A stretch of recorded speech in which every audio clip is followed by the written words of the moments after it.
Cabinet मंत्री कंवरपाल गुर्जर ने 5 राज्यों के चुनाव नतीजों पर कहा कि जिस प्रकार से रुझान दिखाई दे रहे हैं और भारतीय जनता पार्टी ने जिस प्रकार से कार्य किए हैं, निश्चित रूप से 5 राज्यों में भाजपा की सरकार बनेगी। जहरीली शराब कांड मामले में पूछे गए सवाल पर कैबिनेट मंत्री ने कहा कि इस मामले में पुलिस ने कड़ी कार्रवाई करते हुए लगभग सभी आरोपियों को गिरफ्तार कर लिया है। वहीं उन्होंने विकसित भारत संकल्प यात्रा को लेकर कहा कि यह प्रधानमंत्री नरेंद्र मोदी का दूरदर्शी विजन है, जिसके साकार होने से भारत वैश्विक स्तर पर एक मजबूत और प्रभावशाली राष्ट्र के रूप में अपनी पहचान कायम करेगा।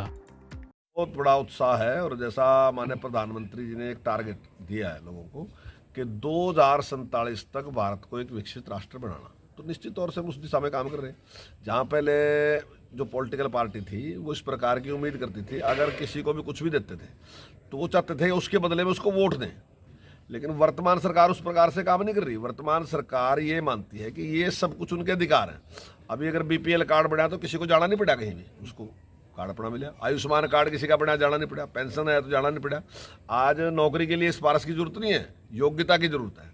तो हर चीज़ जो जिसका अधिकार है वो उसको मिलने लग रहा। तो इस प्रकार से एक जो पक्षपात का था दौर समाप्त हो रहा। पंचायतों में डेवलपमेंट है तो आबादी के हिसाब से उनको पैसा दिया जा रहा है। उसमें ये नहीं देख रहे जा रहा कि ये कौन सी पार्टी का है, सबको दिया जा रहा है पैसा और आबादी के हिसाब से दिया जाता ताकि वो डेवलपमेंट करें। तो हमारा टारगेट है कि हर जगह विकास हो, कोई भी पीछे ना रहे विकास के मामले में, हर उसका विकास हो। और हमारा प्रयास ये भी, जैसे माननीय मुख्यमंत्री जी ने कहा कि कोई भी गरीब नहीं रहना चाहिए, उसके लिए सरकार ने योजना दी कि अगर कोई भी व्यक्ति गरीब है, 1 लाख से कम आमदन है, तो सरकार उसको लोन देगी और उस लोन की गारंटी भी सरकार देगी, उस लोन का ब्याज भी सरकार देगी। बस उस व्यक्ति की जिम्मेदारी है कि वो अपनी आमदन बढ़ाए और वो गरीबी से बाहर निकले। और ये हमने काम शुरू कर दिया और हमारा टारगेट है अब की बार के 2 लाख लोगों को, हम 7 लाख परिवारों में से 2 लाख परिवारों को अब की बार गरीबी से बाहर निकालने का काम करेंगे।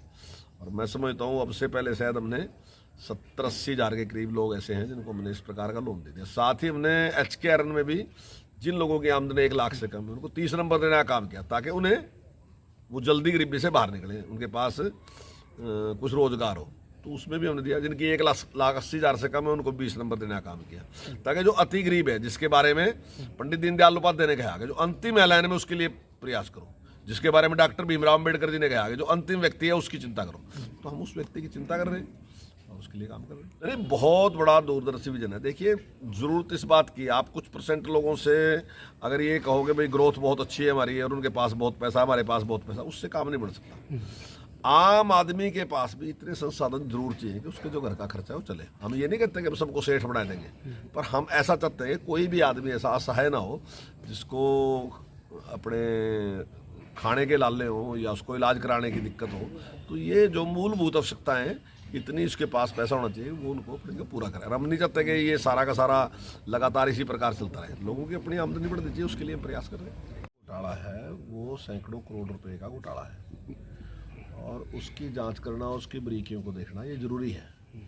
तभी तो कोर्ट में सिद्ध कर सकोगे। तो उसके तथ्य तो होने चाहिए ना कोर्ट में सिद्ध करने के लिए, तो वो उस हिसाब से जांच हुई। अब आपको उनको लग रहा है कि शायद उनके साथ ही ये, तो इसको उसके साथ कैसे तुलना करेंगे? ये एक आपराधिक गतिविधि है एक व्यक्ति की। कुछ व्यक्तियों ने मिलकर एक आपराधिक गतिविधि की और एक ऐसी शराब उन्होंने बना दी जिसने जान लेने का काम किया। तो सरकार ने तुरंत उस पर कार्रवाई की और जितने लोग थे सारे लोगों को गिरफ्तार कर दिया। तो उसकी जांच की जरूरत तो तब थी अगर उसमें देरी होती और वो लोग ना मिलते, तो तब किसी दूसरे एजेंसी को देने की जरूरत थी। जब है ही नहीं कुछ भी, तो जो लोग थे सारे लोगों को गिरफ्तार करके अंदर डाल। बीजेपी ने बहुत अच्छा काम किया, तो वहाँ तो उनके अच्छे परिणाम की निश्चित तौर से उम्मीद ही है हमें कि अच्छा परिणाम आएगा। और जो एग्जिट पोल है वो भी हमें दिखा रहा है। तो मुझे लगता है कि निश्चित तौर से यहाँ पे हमारी सरकार बनेगी। और राजस्थान में जिस प्रकार की कारगुजारी कांग्रेस की रही, तो निश्चित तौर से वहाँ भी, मध्य प्रदेश में भी, राजस्थान में भारतीय जनता पार्टी सरकार बनेगी।